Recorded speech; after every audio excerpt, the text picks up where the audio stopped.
कॉलेजच्या शेवटच्या परीक्षेचा तो शेवटचा दिवस होता. हॉलच्या बाहेर पडताना मनात एकीकडे पदवी मिळाल्याचा आनंद होता, तर दुसरीकडे एक अनामिक भीती. ती म्हणजेच मोनिका आणि माझ्या 3 जिवलग मैत्रिणी मंजिरी, स्मिता आणि सुमन. आम्ही चौघेही दिसायला अशा सुंदर होतो, तसेच आमचे विचारही आधुनिक होते. पण मध्यमवर्गीय कुटुंबात वाढल्यामुळे आम्हाला ठाऊक होतं की रिझल्ट लागला की घरचे लग्नाचा तगादा लावणार. मुलींनो, एकदा का लग्नाच्या बेड्या पायात पडल्या की आपलं मन आपलं आपलं हे मोकळं आकाश हरवून जाईल गं. मंजिरी सुस्कारा सोडत म्हणाली. तिच्या बोलण्यात तथ्य तथ्य होतं. घरच्यांसाठी आम्ही आता लग्नायोग्य झालो होतो. मग आम्ही चौघेही एक धाडसी निर्णय घेतला. संसाराच्या बंधनात अडकण्यापूर्वी असं काहीतरी करायचं जे आयुष्यभर काळजाच्या एका कोपऱ्यात जपून ठेवता येईल. आम्ही एक बॅचलर ट्रिप प्लॅन केली, पण फक्त मुलींनी जाऊन त्यात ती मजा येणार नव्हती. मग ठरलं की आपल्याच ग्रुपमधल्या 4 खास मित्रांना सोबत घ्यायचं. समीर, दीपक, योगेश आणि मोहन. समीरवर माझं मनापासून प्रेम होतं. तर मंजिरी आणि दीपक केमिस्ट्री कॉलेजमध्ये प्रसिद्ध होती. योगेश, स्मिता आणि मोहन सुमन सुमन यांची मैत्री ही केवळ मैत्री उरली नव्हती. हे चौघेही हँडसम, इंजिनिअरिंग पूर्ण केलेले तरुण होते. जेव्हा आम्ही त्यांना या प्लॅनबद्दल सांगितलं, तेव्हा त्यांच्या डोळ्यातली चमक सर्व काही सांगून गेली. घरून परवानगी मिळवणं हे सर्वात मोठं आव्हान होतं. आम्ही एक खोटं जाळं विणलं. घरच्यांना सांगितलं की आम्ही कोल्हापूरच्या महालक्ष्मीच्या दर्शनाला, तिथून गणपतीपुळेला जातोय. घरच्यांचा विश्वास बसावा म्हणून आम्ही बॅगेत वरच्या बाजूला देवाचे फोटो, साड्या आणि साधे कपडे ठेवले होते. पण त्या साड्यांच्या खाली दडलं होतं आमचं खरंच स्वातंत्र्य. शॉर्ट्स, स्टायलिश व वन पीस, बॅकलेस ड्रेसेस आणि मॉडर्न बीचवेअर. आम्ही स्वतःच्या सुरक्षेचीही पूर्ण काळजी घेतली होती. ठरवल्याप्रमाणे पहाटे 7 वाजता सुमनच्या मोठ्या SUVमधून आमचा प्रवास सुरू झाला. मुंबई-पुणे एक्सप्रेसवर गाडीने वेग धरला आणि आमच्या हृदयाचे ठोकेही वाढले. गार वारा खिडकीतून आत येत होता आणि त्या वाऱ्यासोबत आमचे संकोचही उडून जात होते. गाडीत बसताना आम्ही जोड्यांनी बसलो होतो. समीर माझ्या अगदी शेजारी होता. गाडीच्या काचा काळ्या असल्यामुळे बाहेरून आतलं काहीच दिसणार नव्हतं. हळूहळू मस्करी सुरू झाली आणि वातावरणात एक वेगळीच ऊब निर्माण झाली होती. समीरने हळूच आपला हात माझ्या खांद्यावर ठेवला. तेव्हा माझ्या अंगावर सहसरून काटा आला. तो स्पर्श केवळ मैत्रीचा नव्हता, तर त्यात एक ओढ होती. हे पाहून बाकीच्यांनीही आपापल्या जोडीदाराशी जवळीक साधायला सुरुवात केली. दीपकने मंजिरीचा हात आपल्या हातात घेतला होता, तर योगेश आणि स्मिता एकमेकांच्या कानात काहीतरी कुजबुजत होते. गाडीतलं संगीत मंद होतं, पण आमच्या मनातील प्रचंड तीव्र होती. त्या प्रवासातच आमचा रोमांचचा श्रीगणेशा झाला. संध्याकाळी 6च्या सुमारास आम्ही उत्तर गोव्यात पोहोचलो.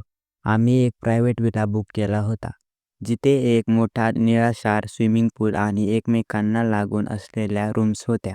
गाडीतून उतरतानाच समुद्राच्या त्या खऱ्या-खुऱ्या हवेने आम्हाला वेड लावलं होतं. पहिली रात्र आणि बदललेलं समीकरण. फ्रेश होऊन आम्ही विलाच्या हॉलमध्ये एकत्र आलो. हलकं म्युझिक आणि हातात पेयांचे पेले आल्यावर सर्वांचे उरले-सुरले संकोचही गळून पडले. आम्ही चौघींनीही आमच्या ग्लॅमरस ड्रेसेस घातले होते. मुलांच्या नजरा आमच्यावरून हलत नव्हत्या. समीरच्या नजरेत आमच्याबद्दलची जी ओढ होती, ती मला सखावून जात होती. डान्स करता करता आम्ही एकमेकांच्या मिठीत इतके हरवून गेलो होतो की काळ आणि वेळ याचं भानच उरलं नाही. रात्री उशिरा आम्ही एक खेळ खेळवायचं ठरवलं. एक असा खेळ ज्याने या ट्रिपला पूर्णपणे वेगळं वळण दिलं. आम्ही ठरवलं की आजच्या रात्रीसाठी कोणीही कोणासोबतही वेळ घालवू शकतं. कोणत्याही बंधनाशिवाय. मला नेहमीच दीपकबद्दल एक कुतूहल होतं, पण मंजिरीला समीरसोबत वेळ घालवायचा होता. या एका निर्णयाने आमच्या 8 जणांमध्ये एक नवीनच एक्साइटमेंट झाली आणि थरार निर्माण केला. ती रात्र फक्त सुरुवात होती, अशा एका अनुभवाची, जो आमच्या आयुष्यातील सर्वात मोठं गुपित बनणार होतं. विलाचा तो प्रशस्त हॉल मेणबत्त्यांचा मंद प्रकाशात न्हाऊन निघाला होता. आम्ही ठरवल्याप्रमाणे जोड्या बदलल्या होत्या. समीर आता मंजिरीसोबत डान्स करत होता, तर दीपकने माझ्या कमरेभोवती हात टाकून मला जवळ ओढलं होतं. हा बदल आमच्यासाठी नवीन असला तरी त्यात एक वेगळीच किक होती. त्या रात्री विलाच्या त्या बंद दरवाजामागे जे काही घडलं ते आमच्या कल्पनेपलीकडचं होतं. दुसऱ्या दिवशी सकाळी जेव्हा जाग आली, तेव्हा सूर्याची किरणं विलाच्या काचांमधून आत डोकावत होती. डोळ्यात थोडी गुंगी होती, पण अंगात एक वेगळाच उत्साह होता.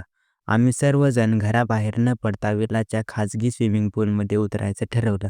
आम्ही मुलींनी आमचे स्टायलिश स्विमवेअर घातले होते. पाण्याखाली एकमेकांचा होणारा स्पर्श आणि मुलांची आम्हाला दिलेला तो रिलॅक्सिंग मसाज, सगळंच खूप स्वप्नवत होतं. बाथरूममध्ये जोड्यांनी एकत्र शॉवर घेणं असो किंवा एकमेकांच्या ओल्या शरीराला स्पर्श करणं, त्या क्षणांनी आमच्यातील अंतर पूर्णपणे मिटवलं होतं. हे केवळ आकर्षण नव्हतं, तर अनेक वर्षांच्या मैत्रीत मिळालेला तो एक मुक्त आणि धाडसी आयाम होता. अंजना बीचवरच ते स्वातंत्र्य. दुपारी आम्ही थोडं धाडस करून अंजना आणि बागा बीचवर जायचं ठरवलं. गोव्याच्या त्या गर्दीत आम्हाला कोणाचीच भीती नव्हती. तिथे आम्ही एकमेकांच्या गळ्यात गळे घालून फिरलो. किनारी वाळूत लोळलो. आम्ही तिथेही आमचं मन व्यक्त करायला मागे पुढे पाहिलं नाही. कोणालाही आमची ओळख पटण्याची भीती नव्हती, कारण तिथे प्रत्येकजण स्वतःच्याच धुंदीत होता. पण खरी मजा तर दुसऱ्या रात्री येणार होती. दुसरी रात्र आमच्या आयुष्यातील सर्वात थरारक रात्र ठरली. आम्ही ठरवलं की आज आपण वेगळ्या खोल्यात न जाता एकाच मोठ्या मास्टर बेडवर सर्वजण एकत्र राहूया. तिथेच आम्ही ते प्रयोग करायचे ठरवले जे आम्ही आजवर फक्त चित्रपटात पाहिले किंवा पुस्तकात वाचले होते. मुलांनी आम्हाला जिम आणि व्यायामाच्या काही खास पोझिशनबद्दल सांगितलं होतं. त्याचा अनुभव आम्ही त्या रात्री घेतला. समीर आणि योगेशने मिळून जेव्हा माझ्यावर प्रेमाचा वर्षाव केला, तेव्हा माझ्या सुस्कारांनी विलाच्या भिंतीही शहारल्या असतील. कोणालाही लाज वाटत नव्हती, कारण आम्ही आता एकमेकांच्या शरीराचे कोपरे आणि सवयी ओळखू लागलो होतो. ती रात्र मैत्री आणि वासना यातील पुसट रेषा पूर्णपणे पुसून टाकणारी ठरली. तिसऱ्या दिवशी मनात थोडी धाकधूक सुरू होती, कारण उद्या परत जायचं होतं. आम्ही सर्व पुरावे गोळा करायला सुरुवात केली. आम्ही मुद्दाम मंगेशी मंदिरात गेलो. तिथून आम्ही प्रसाद, भंडारा आणि ओटींचं सामान विकत घेतलं. हे सर्व कशासाठी? तर घरी गेल्यावर आम्ही कोल्हापूरला गेलो होतो याचा ठोस पुरावा देण्यासाठी. आम्ही आमची ती मॉडर्न रूपं पुन्हा साध्या कोल्हापुरी साड्यांमध्ये लपवली.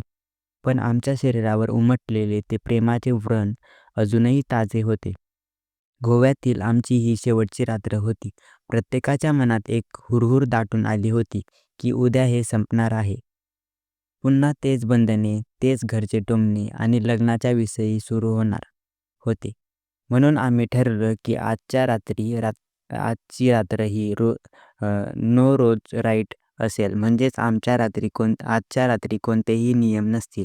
आम्ही विलाच्या हॉलमध्ये सगळीकडे मेणबत्त्या लावल्या होत्या. मंद संगीत आणि सुगंधी फुलांच्या वापरामुळे वातावरणात एक मादकता भरली होती. सुमनने आज खास रेड वाईन आणली होती. प्रत्येकाने आपापल्या जोडीदाराला स्वतःच्या हातात वाईन पाजली आणि तिथून त्या रात्रीचा खरा थरारक सुरू झाला. समीरने माझा हात धरला आणि मला डान्स फ्लोअरवर ओढलं. त्या मंद प्रकाशात त्याचे डोळे आज काहीतरी वेगळं सांगत होते. हळूहळू सर्वजण जोड्यांनी डान्स करू लागले. आमचे शरीर एकमेकांना घट्ट चिकटले होते की दोघांच्या हृदयाचे ठोके स्पष्ट ऐकू येत होते.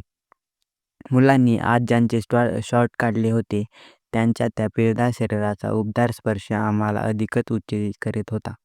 आम्ही मुलींनीही केवळ सैलसर रेशमी गाऊन घातले होते, जे स्पर्शाला अधिक मखमली बनत होते.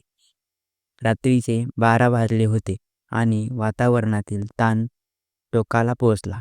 आम्ही ठरवल्याप्रमाणे एका मोठ्या बेडवर सर्वजण एकत्र आलो. तिथे लाज, शरम या शब्दांना जागाच नव्हती.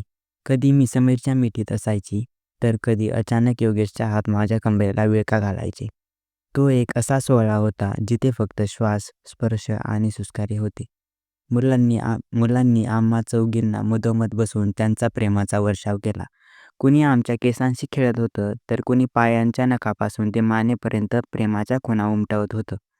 त्या एका रात्रीत आम्ही हजारो वेळा शहारलो असू. पहाटेचे 4 वाजले होते. सर्वजण थकले होते, पण कमालीची समाधानी होते. आम्ही सर्व निर्वस्त्र अवस्थेत एकमेकांच्या अंगावर हात टाकून पडलो होतो. समीरने हळूच माझं कपाळ चुंबलं आणि कानात कुजबुजला, "मोनिका, हे 3 दिवस मी मरेपर्यंत विसरणार नाही." सकाळी उठल्यावर आम्ही ग्रुप शॉवर बाथ घेतला. गरम पाण्याच्या धारांखाली एकमेकांचे शरीर घासताना आम्ही निरोप घेताना काळ जणू थांबला होता.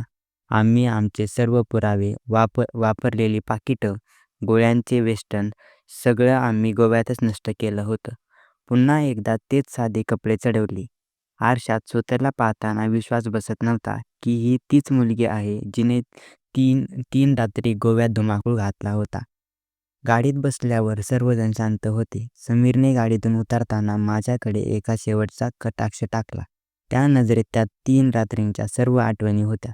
आम्ही एक मूक करार केला होता की कोणासमोरही कधीही ट्रिपचा उल्लेख करायचा नाही.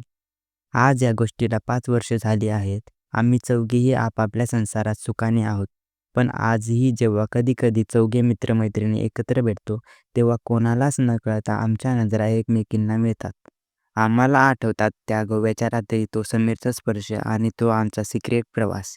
हे रहस्य आम्ही जगाला कधीच सांगू शकणार नाही, पण आमच्या मनात कोपऱ्यात त्या आठवणी नेहमीच ताज्या राहतील.